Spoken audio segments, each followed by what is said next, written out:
This is Common Sense. It's the program where we try to make sense out of the policies that affect your life and offer common sense solutions. I'm Mark Zaccaria, sitting in this week for State Representative Patricia Morgan. It's my pleasure to interview Carolyn Medeiros. Carolyn is the Executive Director of the Alliance for Safe Communities here in Rhode Island. She's been our guest before, but I'd like to start, Carolyn, by asking you to tell our newer viewers a little bit about yourself, the Alliance, and how everything got started. The Alliance for Safe Communities is a 503 nonprofit dedicating to working with Rhode Islanders and addressing safe community issues, a promise made to them by government but not necessarily afforded. Often, Rhode Islanders and communities have a problem communicating with their local city councils, law enforcement, their state legislators, and getting their stories out. Crime issues and other domestic violence and other issues going on in their community safety issues, and they have a hard time relaying this or punching the keyboards on a computer or picking up a phone and making necessary phone calls. That's where we step in and work with them and guide them through the system, and the news media. So could I say, for our viewers' benefit, that you are a pro bono lobbying group, so that when some individual or group needs to have someone who could speak to government, the Alliance steps in? We're not only a pro bono lobbying group, we follow through with individual cases on issues such as domestic violence murders, pedophilia, other sex offenders, and we take those cases and we present them to the State House. We represent the victims, bring them through the court system, and bring the cases to the State House and form legislation to address the community's concerns. In one sense, it's almost unfortunate that a service like yours is necessary, but it is great to see that you're out there doing it. Can you tell us about how long the Alliance has been in action doing this for the people of Rhode Island? We've been working at this since about 2012. 2012. And what is the mission statement? Is there some focus? The mission statement is directly quoted from one of the victims we worked with and one of the laws we passed banning pub crawls in Rhode Island. And it's dedicating ourselves to what we are most passionate about, will allow us to be the best at what we do and translate into the fulfillment of our responsibility to achieve for others. Do not live passively, but be extraordinary and make a difference. And every single member of our communities should know that they can make a difference, individually and collectively. Uplifting.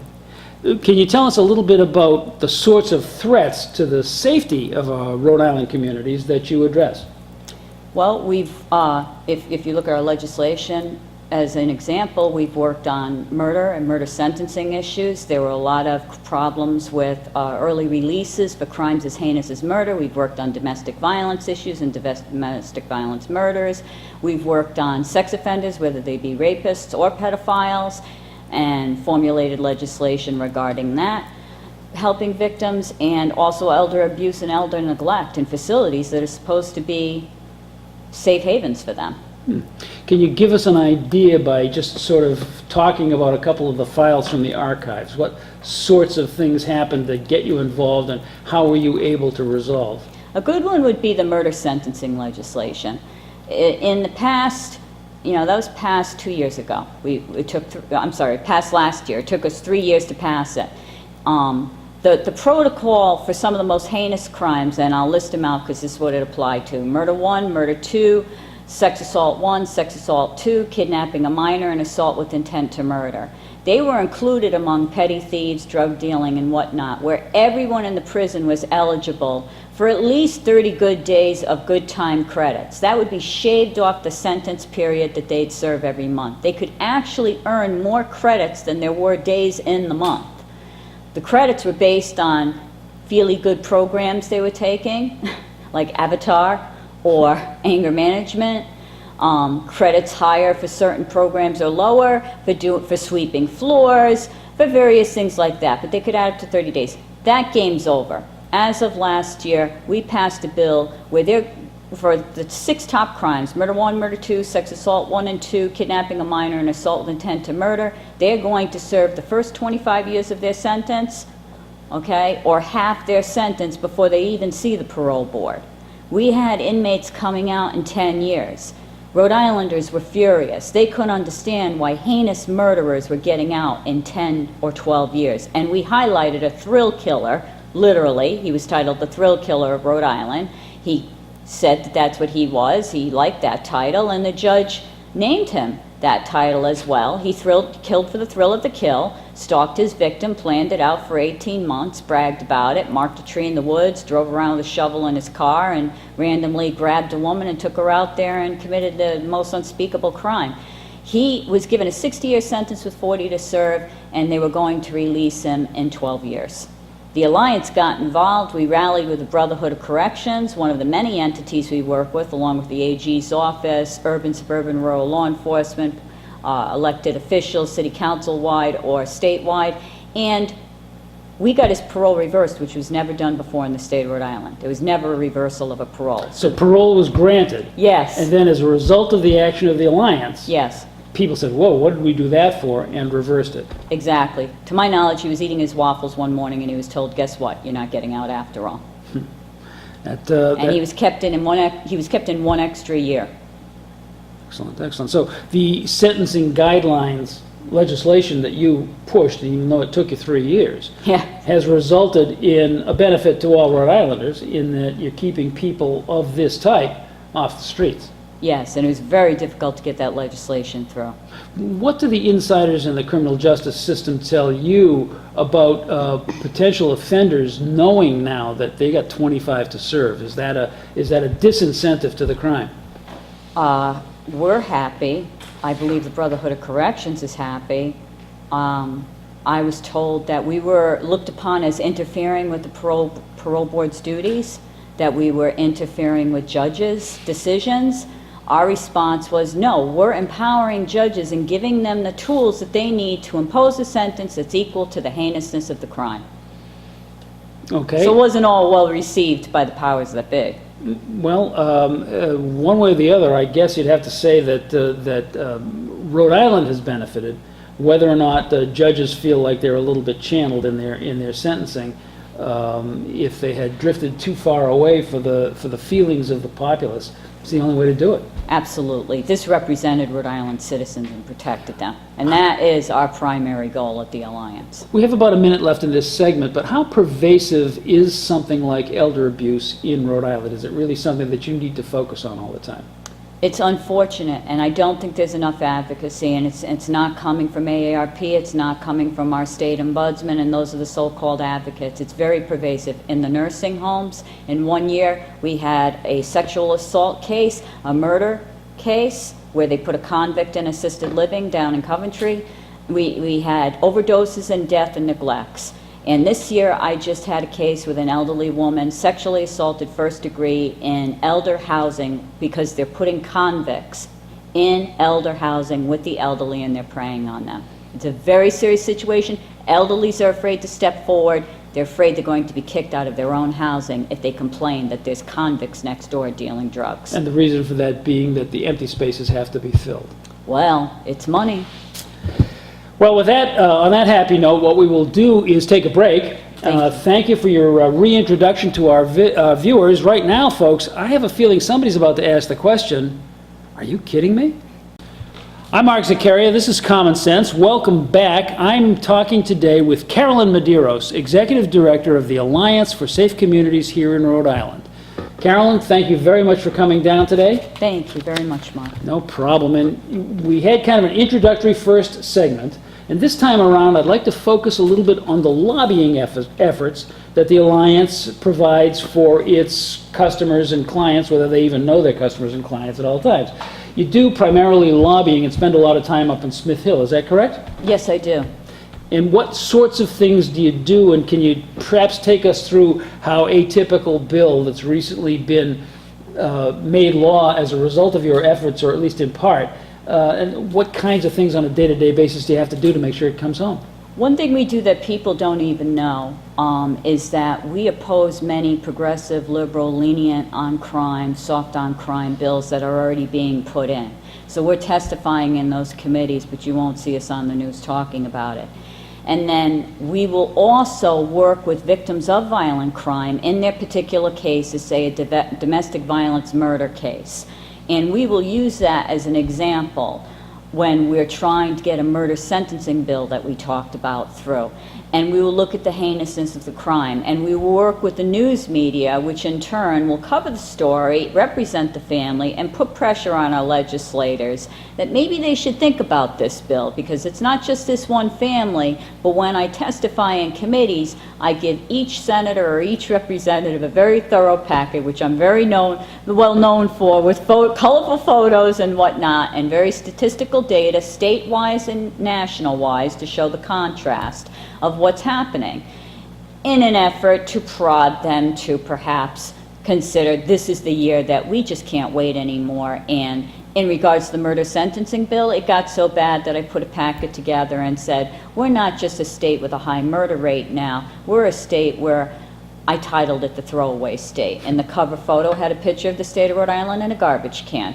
I said, people aren't just getting killed anymore, they're being thrown in recycle bins, garbage dumpsters, dropped in a cemetery, put on fire, chopped up and put in a garbage bag. That really upset them that I did that. But you know what? That was last year and we got that bill through.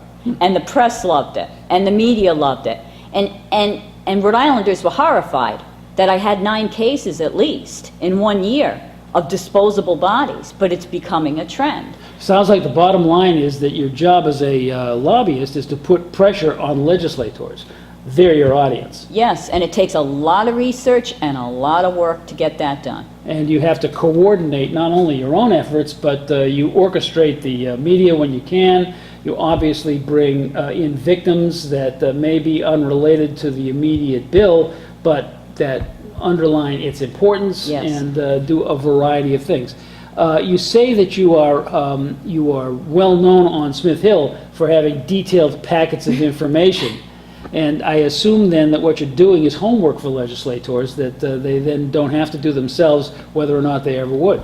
Well, I think that we hear the news and we forget the news. And I've heard Rhode Islanders are great for not having a long-term memory and having a very short-term memory. So I track, and I keep track. I do the research and I compile it all, so that way what was forgotten in the course of the year, or what was forgotten in the 3 years it took us to get to where passing the murder sentencing bill, it was just totally shameful at that point. I had cases that I compiled and presented that it was inarguable that it was time for that bill to get passed. So you would say that in something like the murder sentencing process, which took 3 years, one of the things you had to do in year 2 was remind people of what they'd learned in year 1. Start over again. Yes, and have a diligent rep at the time, a diligent senator at the time was Senator Raptakis, and he wouldn't give up. He was like a pit bull. He stayed on that bill and he fought to the end. It was a team effort. The Brotherhood of Corrections, we all stepped in to make sure that happened for Rhode Islanders, because frankly it's quite ludicrous that someone who commits a murder one crime would serve 10 years and get out. I take it then that you must have what is referred to in baseball as a scouting book. You probably know or have written down who are the good people and who are not so good, or who you can approach with certain things and who would be better for other things in the legislature. In the terms of the State House, unfortunately, yeah. It's like weeding a garden. So you know all about it. Now, we've talked a bit about the murder sentencing guidelines and your successes there over a 3-year Yes. cycle. You also, in the last session, were responsible, I've heard, for the new statute on child-safe zones. Yes. Can you explain a little bit about what that is, and then tell our viewers what did you have to do to get that to happen, and how long did it take? That's a great example where the media came to me. Tim White came to me, and he found a level 2 sex offender working as an electrician at Hasbro Children's Hospital. He had access to any floor, any time, with a scan card, even when he wasn't working. Okay? He was on the sex offender registry, level 2, and he asked me, Carolyn, I found this, what's to do? So I said, well, give me a week, I'll get back to you. I did some research, and I realized that 20 other states had some form of what was kind of referred to, especially in Texas, as child safe zone laws, which is common sense. In Rhode Island, what we had was, well, it's on your honor that you're doing a background check at the daycare so you don't hire a pedophile. But there was nothing codified really in law. So the child safe zone laws, I worked with Assistant AG Joey Lindbeck on that. I have to give her credit. I did all the research and gave her boxes of it, and she formulated law. They were looking at other laws, and I think Idaho, I believe, was a very good model. And we covered anything from swimming pools to summer camps to movie theaters to the gamut, okay? Facilities that service children, hospitals, daycares. Facilities that service children were not allowed to hire registered sex offenders. And if they did, they were looking at a $5,000 fine and 5-year incarceration. And if a knowing registered sex offender attempted to get a job at these facilities, it was a 5-year sentence with a $5,000 fine. And for the specific employer who ignored the fact and went through the process of hiring a known sex offender, it was $1,000 every day that they were employed on top of the original fines. No. So we were pretty tough on it. I understand it's something we're going to go into a little bit more detail about in our next segment, but for an employer to avoid hiring, then they have to first understand that what they're looking at is a registered sex offender. Is it easy for employers to find that out? Yes, it is. We were talking registered sex offenders, so that's level 2, level 3. We'll get into how easy that is later on in terms of their addresses and where they're living. But one other point about that bill that I should bring up, and it's very important, was the liability clause, which Senator Archambault attempted to remove. And he was a sponsor on the bill, and I was baffled as to why. And this happened in the last 3 days of session. The liability clause protected you as a daycare owner, that if this pedophile comes in as a registered sex offender and you don't know, and for some reason it's not on the registry, but he knows, and you hire him, you're not liable. And we were trying to protect businesses by doing that. And So why did he try to pull that out of our bill? And he brought the Trial Lawyers Association on top of me as well, threatening with lawsuits. And I think I heard that the Attorney General's office is the originator of this new statute. So there's a little expansion to your lobbying targets. I became an executive lobbyist, and I had to interact with the AG's office. And I mean, considering Tim White had already ran the story and Rhode Islanders were in horror that it was a children's hospital of pedophiles running around in, yeah, the AG's office stepped up, and they were very happy with the abundance of research that I did for 3 months that I submitted to them. So it just expands the scope of the alliance and what it's doing. Listen, we have to take a break right now. Thank you. We will take a break, and guess what? There'll probably be some sarcasm to follow us, as I think someone's going to pop up with the question, are you kidding me? Ladies and gentlemen, I'm Mark Zaccaria. This is Common Sense. Welcome back. It's my interview with Carolyn Medeiros, Executive Director of the Alliance for Safe Communities here in Rhode Island. And if you've been following, Carolyn and I have been talking about the Alliance, how it came to be, and some of the victories that it's had already. Carolyn, can we talk now about what you, in the immediate future for the Alliance, what sorts of things either are left undone or new things you're going to add to the hopper now that you've got some other accomplishments? Well, this year we put in a legislation regarding registration of sex offenders at homeless shelters. The law, as it says, is that a sex offender has to register within 24 hours as to where they're living to local law enforcement. So that's the law. But apparently when they've been going to some of our homeless shelters like Harrington Hall in Cranston, Harrington Hall, Joe Smith comes in and they don't pick up the phone and notify the police sometimes for up to a week. We had one case with an individual who had a record of raping 3 women, an inmate in the prison, putting a correctional officer in the hospital, 4 B&Es and 3 larcenies. And they waited like 5 days before they even got around to saying, guess where Bruce is hiding? Okay? So they're saying there's a loophole in the law, but I'm saying they made me create a law telling them you need to follow the existing law, you're not special. Now their argument in the Senate committee was, well, you know, there's a couple reasons why we don't get around to doing this. We might have be short-staffed and there's a toilet that's clogged. I just sat there speechless over that. Or the other thing they said was the Social Worker Code of Ethics states that we don't have to disclose this type of identity and criminal background to law enforcement when they arrive to live in our shelters. Senator Lombardi poignantly pointed out to one of the staffers at Harrington, what you see in front of you, young lady, is a law. you will follow this law, or if you break the law, you will go to prison. So we had to go, it passed the Senate unanimously, it went through the Senate Judiciary, we did a sub-A because the consequences were a little tough. We put the consequences on a tier system, and so it was monetary fines of $100, $500, and then $5,000, or 1 year incarceration, instead of the old consequences of immediate incarceration of $5,000. So we watered it down for them.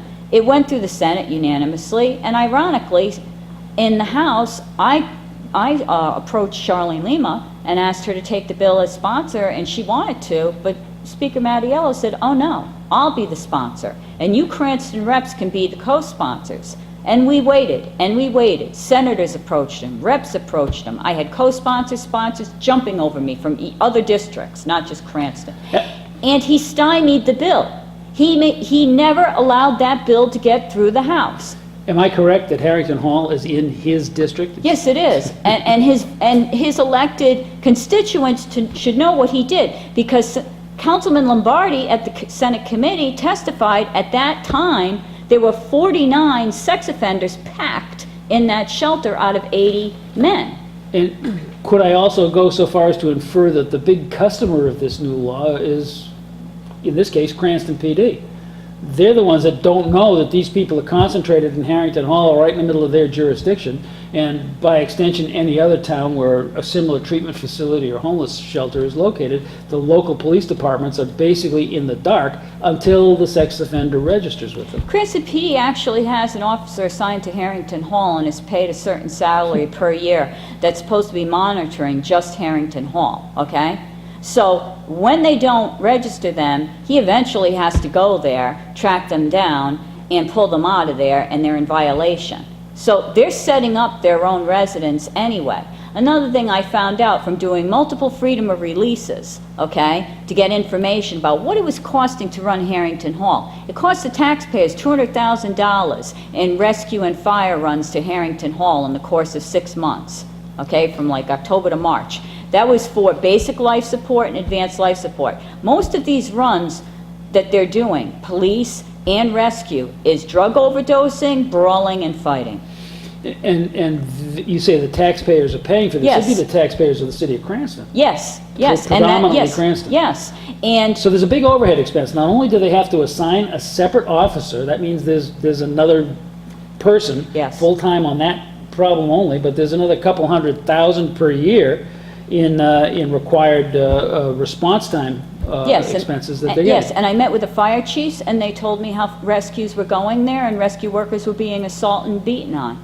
And they were telling me they were concerned about the fact that they had to divert resources. So Mechanic Vista, that's for the elderly, which is right next to the fire station, if that fire station's out at Harrington Hall doing brawls and overdoses, and an elderly woman's having a stroke, guess what? She's going to have to wait for a rescue coming from Dyer Ave. Okay, so you're going to revisit this, and you're working on Absolutely. it in the next session. Are there any new bills that you're looking at that you plan to have come up, or things that you will now be introducing for the first time? Ironically, after this bill was killed, which I directly address our Speaker, Mattiello, for this, why did you not move this bill through? The Senate was constantly asking you what you were doing. Representatives were approaching you. I was approaching you, and you let the session go through. It's all, were you unable or were you unwilling to do this? I don't know.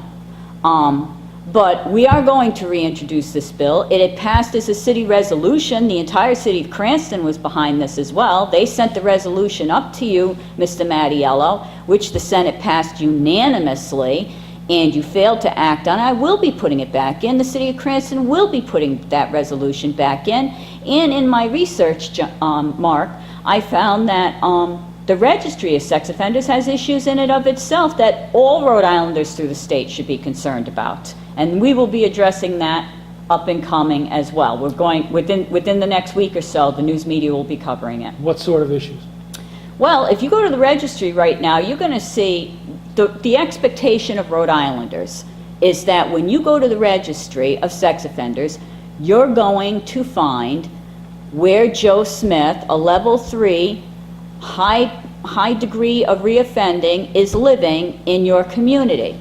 you may just go there and find that it's listed as address pending, or address unknown, or homeless, or okay? That is not acceptable. That does not tell me where Joe Smith lives. It tells me he's a level 3 sex offender, okay? We also found that there are clusters of sex offenders. A cluster is what I call 2 or more sex offenders living in the same residence or on the same street. There were tons of clusters, especially in Providence, Woonsocket, and West Warwick and Central Falls. We just had 49 in Harrington Hall alone. 49 in Harrington Hall. Now they removed some since the Alliance took action with that bill. House of Hope that was running Harrington Hall, the contract was taken from them. But there are still like 14 to 16 sex offenders at Emmanuel House in Providence, so we're clustering them now. We need to be concerned. Getting back, if we could, to the registry and some of the things you're going to be looking to do with it in the next session, seems to me that the great use for it would be that people would look for their town and see how many sex offenders were in their town. So instead of looking by name, I confess I don't know the names of any sex offenders, but I might want to look and see if there are any that are registered in my town. Presumably that's a problem too if there's a pending or unknown, there's no town associated. Ironically, when we did further research, we found that some that were addressed as pending actually do have addresses. So I have no idea why they're putting an address as pending when they actually are living somewhere. And so that could be the slowness of the paper mill trying to get the registry updated. Listen, obviously all this new documentation is going to greatly benefit child-free zones, child-safe zones, and I think that we look forward to seeing you being able to do that. We're going to take a break now because it's your last shot at Are You Kidding Me? And we'll be back with Carolyn Medeiros right after the break. I'm Mark Zaccaria. This is Common Sense. Ladies and gentlemen, thank you for watching this interview with Carolyn Medeiros, Executive Director of the Alliance for Safe Communities here in Rhode Island. We're going to finish it up now by asking Carolyn a little bit about what she sees as the long-term goals and her long-term vision for the Alliance going forward. Carolyn, what's coming up in the longer term? In the longer term, we're going to continue to try to sew up what we did this year with the registration of sex offenders in homeless shelters and identifying what address pending means or address unknown, and get clarification on that, which should be coming soon to a news theater near you. Also, we're going to look at other issues as well that are crime related. Nationwide, if you want to look at a big picture nationwide, we're seeing a breakdown where police are under attack. I'd like to point out, it was in May, Amanda Malkovich from the Providence Journal was the only one who did an article on 2 officers who went to Silver Lake on a call for 2 men on ATVs disrupting the community, riding all over. When they got there, it was the community plus those 2 guys that turned on the officers. They beat those officers up and they ended up in the hospital. That's a sign. I've gotten complaints from the city of Cranston with Cranston officers standing down at bar scenes outside parking lots where there's fighting and brawling and whatnot. I'm seeing a change that deeply concerns me for the future of Rhode Island. It's happening nationally, and Rhode Island isn't immune, and I think we're going to start to see a little more dialogue about that. But there was never a follow-up story from Amanda Malkovich, and it was never carried on Channel 10, 12, or 6, and I find that very disturbing. It is, of course, a threat to the safety of the community when the police become ineffective because the community turns on them. One of the things that I'd just like to ask you about specifically is that much of what you were talking about before with the sex offenders registry had to do with those offenders taking residence in homeless shelters, in treatment centers of one sort or another, and most of these are run by non-governmental organizations. I think that we would all understand that the state is trying to offload some of its responsibility for the care and feeding of some of these offenders, and in the process offload some of its budget responsibilities. But what does that mean to the NGOs? Are they seeing such good business out of this that they resist your efforts to make things safer? Oh, absolutely. How does that work? Well, they are great lobbyists, and they pull on the heartstrings and push the humanity issues and make organizations like law enforcement, corrections, or the Alliance seem like we're demonizing and dividing communities with hatred or hostility. We're not. In fact, I represent victims of violent crimes. These are families and victims who don't have a voice, okay? Victims are becoming second to the perpetrators now. And these nonprofits, by the way, they talk about budget cuts and complain that they don't have any money. That just isn't so. There's millions and billions of dollars that Rhode Islanders aren't even aware of that was put in the budget, that's being given to them in grants, that's supporting them, from the homeless coalitions to House of Hope to the Institute for Nonviolence to Open Doors and down the line, and so on and so forth. There's plenty of money, and if the money is manipulated correctly, they can all work together, which I feel they are, and someone is mentally ill, someone has a drug problem. Either way, all these agencies working together will supply a bed and have the funding to do this. So I think what I'm hearing is that there is an evolution of a partnership here between these private organizations who receive prisoners from the state and the state itself, the bureaucrats of the state, who probably find their job easier to do when they can shovel things off to these NGOs. So in that process, I mean, things like the sentencing guidelines that you talked about in our first segment Yes. had to be made to, as you said at the time, make a law to make you follow the law that was already made. Yes. And that is to try and to break that bond between pure bureaucrats and the non-governmental organizations that they work with. Minimalizing crime and criminals is not going to benefit safe communities. No, absolutely not. Absolutely not. Now, so when I ask, is there some kind of contention for resources? Your answer is no. The resources are being supplied, and the NGOs are very happy to take them as fast as they can get them. I don't care how much whining they do. I know that they're getting. I've been tracking their money, and they're careless with their money. And a good example was Harrington Hall and what happened with 49 sex offenders, the $200,000 cost. Ironically, after we did our research, we presented our bill. It passed the Senate unanimously. One of the things that happened out of that is House of Hope, one of the nonprofits that ran Harrington Hall, lost their contract for Harrington Hall. It's now under Crossroads, and Executive Director Jean Johnson was relieved from her position. And I recently found out on July 20th, Jim Ryzek, the director of the Rhode Island Homeless Coalition, was also relieved of his position. So they're changing the players and moving them around on the chessboard, but the game hasn't been changed, Mark, and nonprofits are doing well.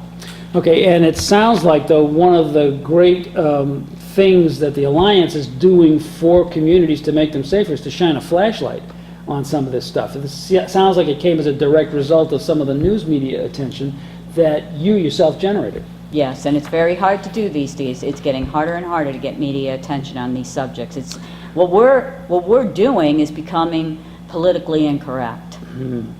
Well, listen, we're coming down to the end of our time together today. There are a couple of things looming, and I'd like to ask you to just speculate on what might happen if there are some changes in personnel sort of at the top of our state hierarchy. There could be a change in the governor's office, depending on the outcome of the presidential election, and we might find Dan McKee stepping in to finish out Raimondo's term. That's certainly something that she's obviously interested in having happen. Are you familiar at all with Dan McKee, and how would that affect what you think happens down the organizational chart? My hopes is that he would be fiscally conservative and be concerned about the investment in these programs, and that he would also take into consideration community safety and how these programs are run, where they're located, and accountability. All that really means is you wish that he'd pay attention to this problem. I want to see a change. Okay. There may be a change in the speaker.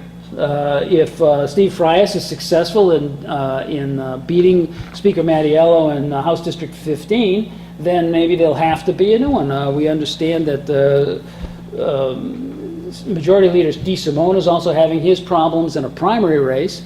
That, I think, leaves the field wide open. I think the possibilities are too big to consider or even to focus on one person right now. Would you agree? Absolutely. How about the Attorney General in 2018? I would ask the Attorney General, why did you oppose a bill to register sex offenders at homeless shelters? And If you were gun shy because of the $1 million lawsuit regarding the sex offender residency location when it was moved from 300 feet to 1,000 feet, which the Alliance opposed, by the way, because Rhode Island's too small a state to think that you can go 1,000 feet. If that's what your concern was, this is apples and oranges, and you need to address what's going on in these homeless shelters. As will the new Attorney General. Carolyn Medeiros, Executive Director of the Alliance for Safe Communities here in Rhode Island, I'd like to thank you for coming in again and giving us so much of your time and so much information for the viewers of Common Sense. We'll have to do this again after we see how some of this plays out, but for right now, thank you very much. Thank you.